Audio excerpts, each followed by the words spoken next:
Welcome back to the program. A lot to talk about with these two gentlemen, and we're going to dive into it right away. We still have here with us the UDA Secretary General Cleophas Malala and Senate Minority Whip Ledama Olekina. And Ledama, I think I had interrupted you before we took the break last time. Help us understand this, Ledama, before Cleophas comes in. What really happened this weekend? Because we know in the run-up to Sunday, it was about a march to State House. Then between Sunday to Monday, Azimio party leaders seemingly changed the tone. It was now more of 2 or 3 people will hand over a set of demands to State House and so forth. What happened? I think you're asking a question which is obvious. What happened during the demonstration? The police barricaded everywhere. Prior to the demonstration. It has nothing to do with prior. Something happening behind the scenes? There was nothing happening behind the scene. What I can tell you is a fact that when it comes to a time like this, you do not have to give out the correct information. Because if you now say only 2 people or 3 people or the entire people will march there, it depends on the amount of force which will be there to stop you from achieving your mission. So you have to be clever. But the truth of the matter is this. I can tell you this as a fact.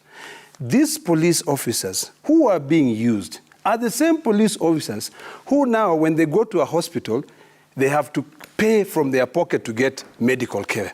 Because NHIF was, that task was taken away from NHIF, given to CIC. Now, the government is deducting so much money from their pay slip to help them pay for their medical cover. And when they go back, they still have to do what? Co-share. The same police officers are the ones who are being used. All we are saying is this. We are fighting for every Kenyan, the police officers included. Okay? So the police officers should not allow them to be used. In fact, what the police officer should be doing is taking the Constitution and saying Article 37 of the Constitution allows this Kenyan to picket, to demonstrate. I'm calling about the police. Were you yourself in any way blocked yesterday? Okay? Do you feel? I'm telling the police, listen, Maura, I'm telling the police, we are fighting for you. Please do not be used to kill people. Please do not be used to be able to do what? To block roads. Okay? In fact, yesterday, I could hear some of them saying, tear gas imeisha. Okay? We are being overpowered.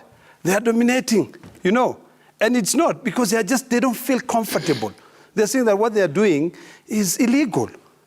Okay? Did you personally face any challenges yesterday, Senator? Well, that's for me to know. And for me to be able to... I mean, there were allegations out there that some leaders are not able to leave. Yes. See, we get a lot of intel. We're very lucky that Kenyans love us. And when I say Kenyans love us, the police, those bosses, of course, they're calling us. And they're telling us, be careful. Me, I've been called by so many. Telling me, my friend, you will be killed. Telling me, my friend, be careful. We are targeting you. So these are facts. But we are not intimidated. We know what we are doing is the right thing, and we'll continue doing what is right. I hope you lodge those calls with IPOA. Secretary General, let me allow you also to jump in. Your party is now calling for the arrest of former President Uhuru and former party leader Raila Odinga. How practical is that? It is a simple exercise. One, no one lives above the law in Kenya. We are all operating under the rule of law. Our mother constitution clearly states what is the threshold of a peaceful demonstration. Article 37 is very clear. What we saw yesterday did not meet the threshold of Article 37 of the Constitution. One, we have seen other countries organizing for demonstration. Yesterday, we saw South Africa organizing for demonstration. We saw a very decent scenery in South Africa. All demonstrators were donning on red T-shirts, very organized, women dancing, singing songs, peacefully and gracefully marching to their desired destinations. The opposite was witnessed in Kenya. These people had not planned at all. They had not planned any demonstrators because they sat in Serena from morning. In fact, Raila slept in Serena. He sat there for almost 6 hours waiting to cause chaos. When he realized that nobody was coming out to demonstrate, they decided, and Ledam, I wonder, you know very well that State House, from Serena to State House is only 1 kilometer. I don't know why you went round all the way and found yourself in Mathare. These people did not mobilize anybody. In fact, they went where people are because it's automatic. Even me, Waiga, if I come out of this TV station right now and go to Mathare, anytime, Mathare, 24 hours has got thousands and thousands of people. So Raila did not mobilize any demonstrator. He walked into people, and then he assumed that all those people were his people. Those were curious onlookers. They were wondering, who is this Raila? So this is the Raila we always see on TV. They just came to see that person who likes chaos, that person who likes mandamano. And you see, when you look at the objective of the demonstration, the objective was to deliver a petition. Yes, you might not have had the opportunity to access State House, but there are other platforms you can deliver the petition. Up to right now, we've not seen any petition being delivered either in in media houses or in parliament or in any other government institutions. They have not delivered a single petition. One, if they were sober people, they would have told us, one, we are proposing the following measures to reduce cost of living. Do this as government. We propose the following amendments in the budget estimates of 2023, 2024. We propose the following policy measures that will bring down the cost of living. Them is a blanket statement that bring down the cost of living. Yet, they're the one who costed this country to be where it is. It is very important for us to remind Kenyans that it is not William Ruto who removed the subsidy for unga. It was C.S. Munya who removed the subsidy for unga.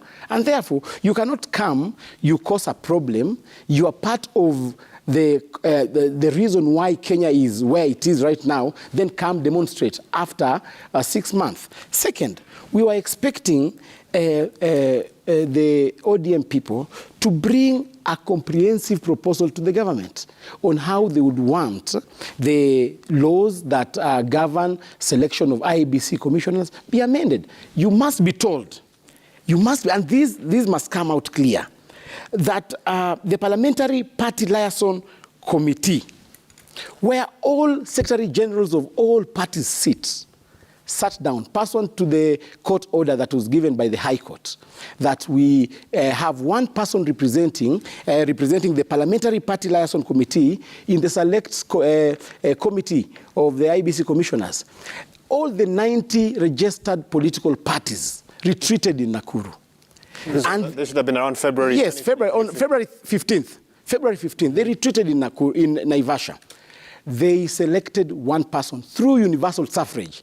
One party was having one vote. We got, out of the 90 votes, 82 voted for that candidate. One vote was invalid. 3 parties abstained voting. Of the 3 parties which abstained voting, one was Azimio, the second one was ODM, and the third one was PGP. Now, even in an election of 90 people, ODM cannot still accept results. An election of 90 people retreated in a hotel, they are still contesting the results of 90 people. How do you expect them to accept results of 15 or 18 million Kenyans? Even as I give Ledam a chance to... Let me just rebut. I have a question. Okay, briefly, then I have a question for you. I think it is important to be very clear and to present facts and not fiction. When the law, the IEBC Act was amended, the amendment reduced the slots given to political parties from 4 to 2. No, to parliamentary commission. Wait, to parliamentary service commission. No. Those 2 were given, those 2 slots were given to the Public Service Commission. And the Public Service Commission and the Parliamentary Liaison, those 2 are leaning towards the government. They are government-leaning bodies. So if you really wanted the players to participate, because they change, they now do not want the players to participate in selecting their referees. they want their referees to be selected for them. Initially, we have to be very open and very honest. It must come out clear that initially, Waiga, the formula was... Okay, let him finish. It is his moment now. That there was a meeting they sat in Nakuru. To tell you the truth, in this country, we are a country that when the law is written, it is only good on paper. It is never followed. It is never followed. Because that meeting was not called for. We did not go through the entire process. So there's no way that our party could be able to participate in something where they are not even invited. So this was a game from the onset. This was a plan to make sure that one person, William Ruto, has control of the IEBC for future. Have you exhausted all mechanisms? There's nothing to in exhaust Senate and the National Assembly? Let me tell you, there's nothing to exhaust Maura. Number one, if you come in and you cannibalize our political parties, you buy our members so that you have the majority. In the Senate, we only need 24 votes. 24 votes. And I can tell you, even the budget policy statement was a very, very hard task to pass because we were not giving them quorum. We had issues. We were not giving them quorum. So they resulted in buying 2 or 3 of our members to be able to go in and get the 24 votes. Wahiga, that's a fact. Okay. Wahiga, it must be very clear that those amendments were done pursuant to the High Court ruling, that the amendments that were done initially were done initially by the Handshake brothers to allow 4 parliamentary service commission representatives to sit in the select committee. The High Court ruled that we need to amend the law, and the law was amended and it was moved by Kimani Ichung'wah. Out of the 4, they used their numbers in the previous legislative house to pass the 4 commissioners, the rogue commissioners. Now, this time round, we said, since the High Court had given orders to amend that section, of the 4, we donated 1 person to be represented by LSK, 1 person to be represented by Public Service Commission, 2 people to be represented by political parties, and these are fair game. What we are telling my brother here is that the Office of the Registrar of Political Parties, which is mandated to operate matters political parties, convened a meeting, and that meeting was conducted, and they were in that meeting in Naivasha. They abstained. Abstaining a vote is still a way of voting. You know that in the Senate, once you abstain, you voted. So if they can deny... Ledama, even as we say this, Ledama, remember, okay, and I think our viewers get where the bone of contention is. Some asked today, however, amidst all that, yesterday there was total paralysis of business in the CBD, right? And the leader, and your party leader says this will happen twice a week moving forward. Is it not right this evening for critics to call him an economic saboteur? Absolutely not.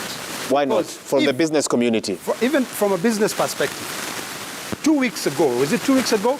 The business community of Nyamakema demonstrated in the streets of Nairobi. Why were they not given the same treatment we were given? All the roads leading to the CBD were barricaded by the police. Why? Why are you taking this issue of demonstration and picketing